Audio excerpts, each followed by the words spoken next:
Hello friends, welcome to my YouTube channel. আশা করি সবাই ভালো আছেন। আমি আল্লাহর রহমতে অনেক ভালো আছি। আজকে সকালে আমার প্যাট হাউসের অনেক আপডেট ভিডিও আমি আপনাদের দেখাচ্ছি। তবে আজকে দেখেন আমার বিবি খরগোশগুলো ঘুষি খাচ্ছে। এই দেখেন কত মজা করে ওরা খাবার খাচ্ছি। তারপর এই যে ওরাও খাচ্ছে। তারপর এই যে টমি টমি তো শুধু ঝগড়াই করে। আজকে অনেকক্ষণ ঝগড়া করেছে আমার সাথে। আসো আসো, খাবার খাচ্ছে তো এখন আর ঝগড়ার কথা মনে নেই। আর এই যে গিনিপিগগুলো, তোমরা খাও খাও, খাবার খাও।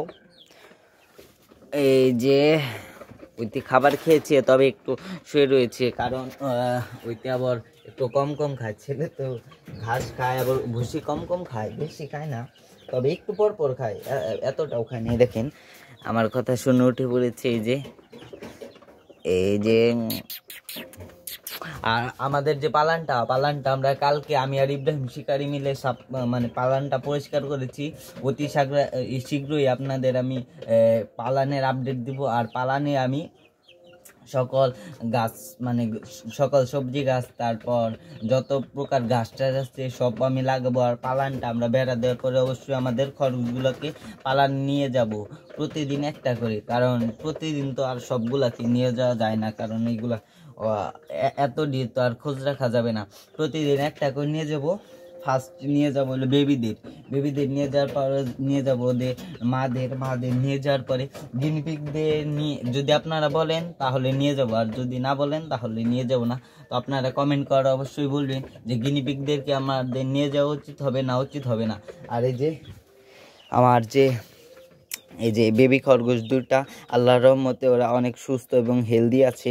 এবং ওদের মাকে আমি আরও 15 দিন পরে ব্রিডে দিব, কারণ ও শরীর সুস্থ হওয়ার পরে ব্রিডে দিব। কারণ সবসময় তার ব্রিডে মানে এই বাচ্চা মানে সেল দেওয়ার পরেই তার ব্রিডে দেওয়া যাবে না, কারণ ব্রিডে দিলে ওর যে শরীরের কন্ডিশনটা সেটা আরও অনেক খারাপ হয়ে যাবে। দেখা যাচ্ছে কি ওইটি যে সামনের মাসে বেবি দিল, তবে বেবিদের ঠিকমতো খাওয়াবে না, কি বেবির যে গ্রোথটা সেটা আর হবে না।